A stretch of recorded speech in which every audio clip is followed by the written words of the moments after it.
My dear students and friends, welcome back to my YouTube channel. दोस्तों, आज की बात करते हैं हम पैसिव वॉइस। आज का टॉपिक है passive voice of future indefinite tense. दोस्तों, फ्यूचर इंडेफिनिट टेंस में हम लोग कौन कौन सी हेल्पिंग वर्ब्स पुटअप करेंगे, आइए यहाँ पे जानते हैं। दोस्तों, हम जिस भी टेंस का पैसिव वॉइस बनाते हैं, हमें हेल्पिंग वर्ब एक टेंस आगे की लगानी होती है।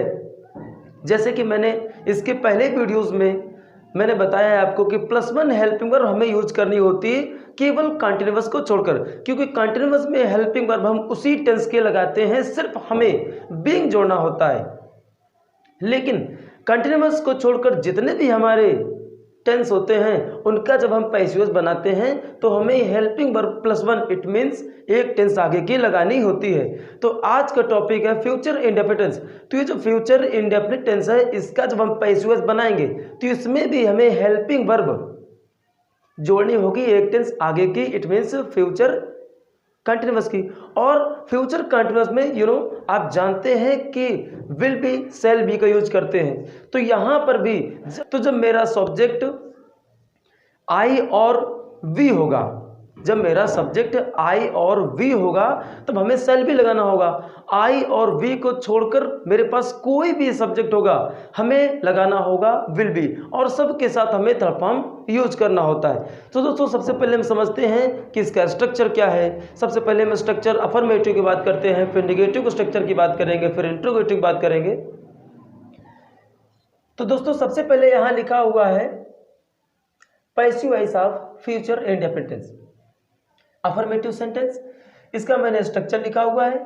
सबसे पहले आप लिखेंगे ऑब्जेक्ट, ऑब्जेक्ट के बाद में विल या तो शैल, आप जो भी एप्लीकेबल होगा, जो भी यहाँ का ऑब्जेक्ट निकल के आएगा उसके अकॉर्डिंग हमें ये पुटअप करना होगा। इसके बाद में हमें बी यूज करना होगा, बी के बाद में एम वी की थर्ड फॉर्म यूज करना होगा। उसके बाद में हमें रखना होगा अदर वर्ड, फिर बाई, बाई के बाद में प्लस सब्जेक्ट। ये तो अदर वर्ड है, ये बाई सब्जेक्ट के बाद में भी आप कर सकते हैं, पहले भी कर सकते हैं, ये आपके ऊपर डिपेंड करता है आप क्या करना चाहते हैं। तो यहाँ पे अफर्मेटिव के मेरे कुछ एग्जांपल्स लिखे हुए हैं। तो मेरा फर्स्ट एग्जांपल है my aunt will visit us tomorrow. Next है Anil will leave for New Delhi tomorrow and they will demolish the entire block. तो बात करता हूँ फर्स्ट एग्जांपल की। यहाँ पे लिखा माई आंट। दोस्तों, आपको पता होगा कि जब भी हमें किसी भी एक्टिव वॉइस का पैसिव वॉइस बनाना होता है तो सबसे पहले हमें यहाँ का ऑब्जेक्ट निकालना होगा। और ऑब्जेक्ट निकालने के लिए मेरे पास एक ट्रिक है कि मेन वर्ब के बाद में जो भी ऑब्जेक्ट लिखा होता है वही हम सबसे पहले निकालेंगे। आप इसको 90% मान सकते हैं। तो यहाँ पे विजिट मेरा क्या है, एम बी, और विजिट के बाद में यहाँ पे क्या है, अस। तो इसी को हमने निकाला, यही मेरा हो गया ऑब्जेक्ट। अब यहाँ पे अस लिखा है और अस का कन्वर्जन जब इसका हम सब्जेक्ट बनाएंगे तो यहाँ हो जाएगा वी, और आप जानते हैं वी के साथ हमें यूज करना होता है सेल। तो यहाँ हो जाएगा we shall be, we shall be. We shall be के बाद में हमें करना होगा मेन वर्ब। यहाँ मेन वर्ब क्या है, विजिट। विजिट का थर्ड फॉर्म हो जाएगा विजिटेड। क्या हो जाएगा, विजिटेड। विजिटेड के बाद में यहाँ पे हमें करना होगा टुमारो, टुमारो, और इसके बाद में by my aunt, by my aunt. By my aunt को पहले कर सकते हैं, टुमारो को आप बाद में कर सकते हैं, फिर भी कोई प्रॉब्लम नहीं होने वाली है। बात करता हूं next example, Anil will leave for New Delhi tomorrow.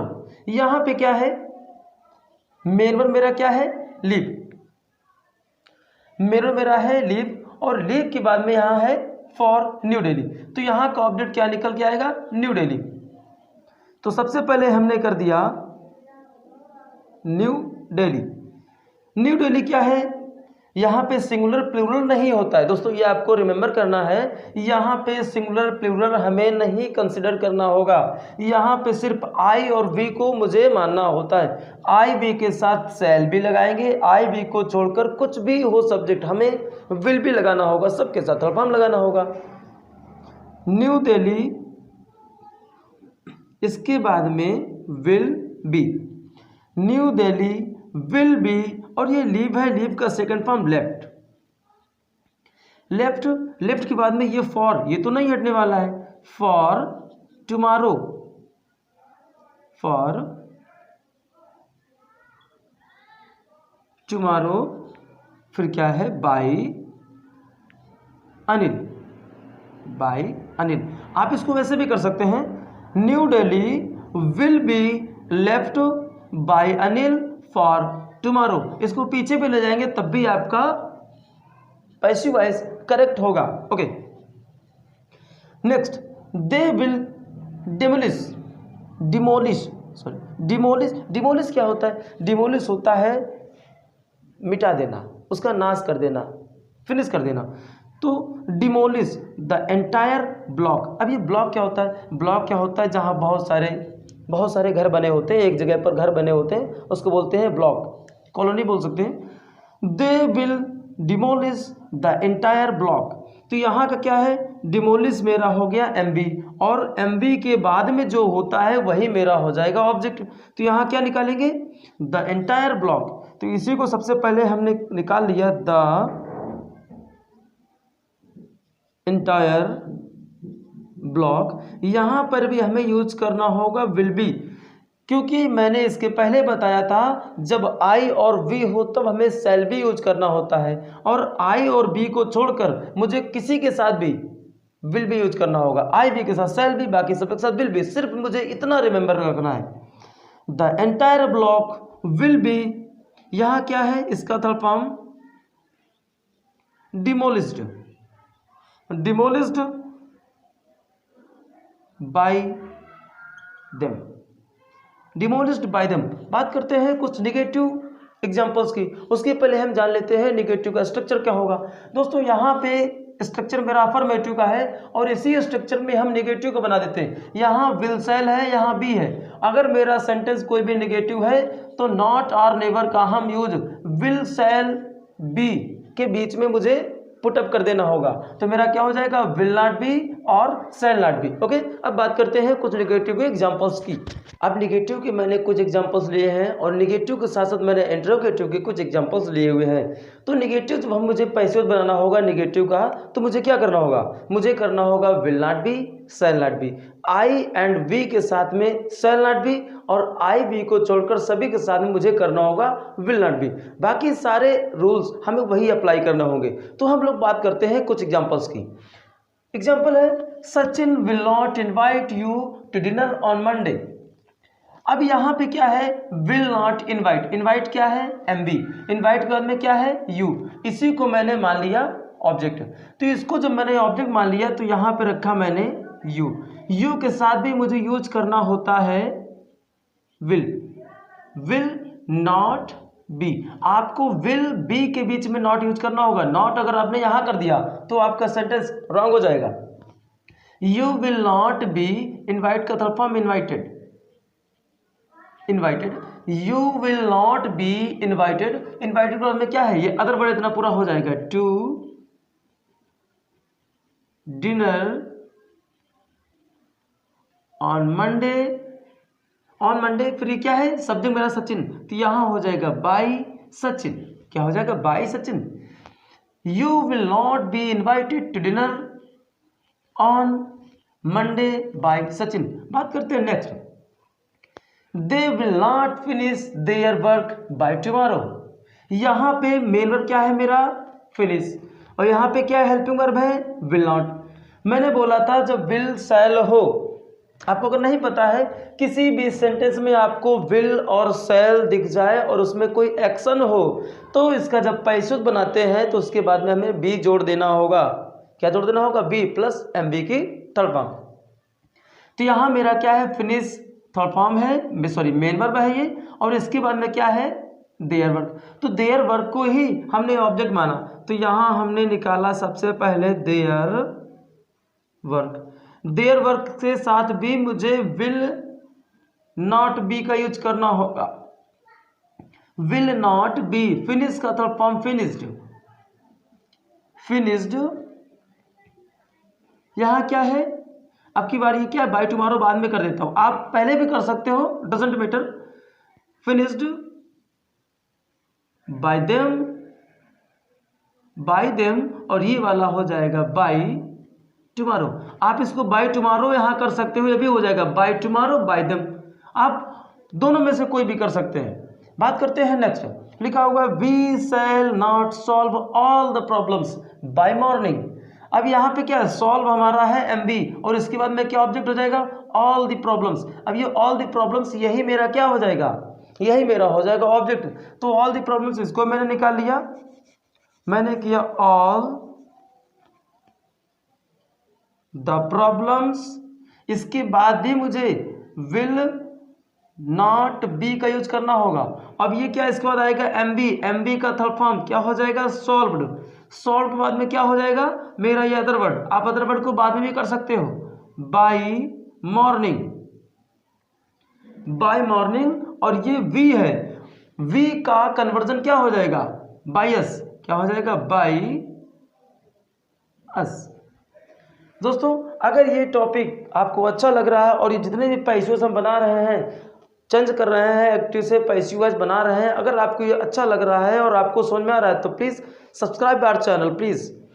बात करते हैं अब कुछ हम इंट्रोगेटिव सेंटेंसेस की। लिखा हुआ विल, ज्ञान, एडमायर। एडमायर होता है प्रशंसा करना, क्या होता है, एडमायर। एडमायर होता है प्रशंसा करना। हम प्रेज भी बोल सकते हैं, PRAISE, प्रेज भी होता है प्रशंसा करना। Very good. विल, ज्ञान, एडमायर द फ्रीडम फाइटर्स। यहाँ पे शुरुआत में विल है और जब इसका हमें पैसिव वॉइस बनाना होगा, पैसिव वॉइस में चेंज करना होगा तो सबसे पहले ही मुझे विल शैल यूज करना होगा। यहाँ एडमायर मेरा एमबी है, द फ्रीडम फाइटर्स इसको हमने ऑब्जेक्ट निकाला, जब इसको ऑब्जेक्ट निकालेंगे तब भी मेरा विल ही रहेगा। यहाँ पर अगर मी होता और अस होता तो यहाँ मेरा शैल हो जाएगा। इसलिए सबसे पहले हमने क्या रख दिया, सबसे पहले मैंने किया विल, विल के बाद में हमने कर दिया the freedom fighter. Freedom fighters, you know freedom fighters, the persons who fight for the freedom our country, जो देश के लिए लड़ते हैं, जिनको बोलते हैं हम लोग हिंदी में स्वतंत्रता सेनानी, वही होते हैं फ्रीडम फाइटर्स।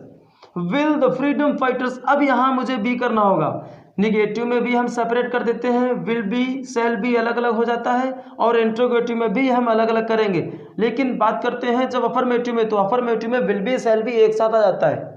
तो यहाँ हो जाएगा will the freedom fighters be. अब इसके बाद में third form admired, admired.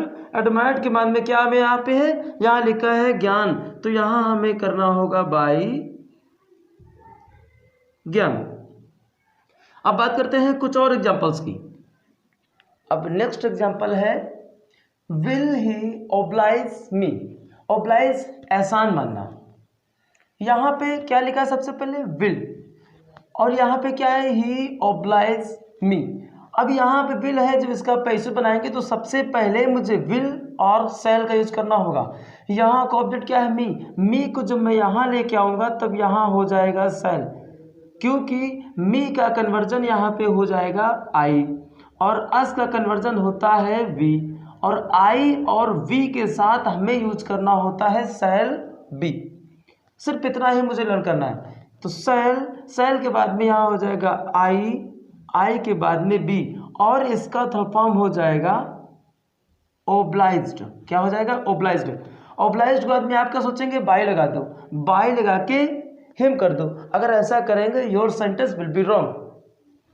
You know आप जानते हैं यहाँ पर एक मैं बहुत इंपॉर्टेंट रूल बता रहा हूँ, आप इसको अपने नोटबुक में नोट कर लेना।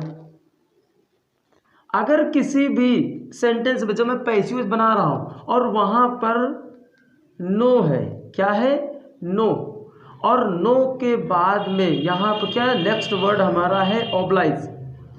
आई मीन अगर किसी भी सेंटेंस में नो एंड ओब्लाइज दोनों में से कोई है और हमें वहाँ उसका पैसिव वॉइस बनाना है तो इनके बाद में कभी भी हम बाय नहीं करेंगे, इनके बाद में हमेशा हमें टू करना होगा। क्या करना होगा, टू करना होगा। तो यहाँ पे क्या हो जाएगा, टू। इंपॉर्टेंट रूल सही है, शैल आई बी ओब्लाइज्ड टू, ही का कन्वर्जन हिम। दोस्तों अगर अच्छा लग रहा है तो प्लीज़ सब्सक्राइब एंड लाइक ज़रूर करें। Next and last, who will speak Sanskrit. Sanskrit the oldest ancient language of all over the world. यहाँ लिखा है हु विल स्पीक संस्कृत।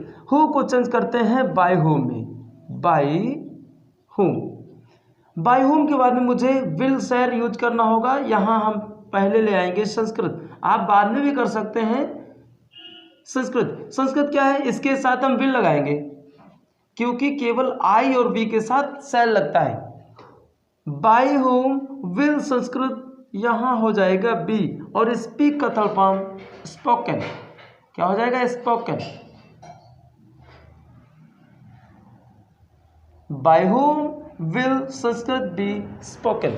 दोस्तों आज का वीडियो अच्छा लगा है तो प्लीज़ सब्सक्राइब आवर चैनल, और ऐसे ही इंटरेस्टिंग टॉपिक को देखने के लिए हमारे चैनल को लगातार कंटिन्यूअसली देखते रहें।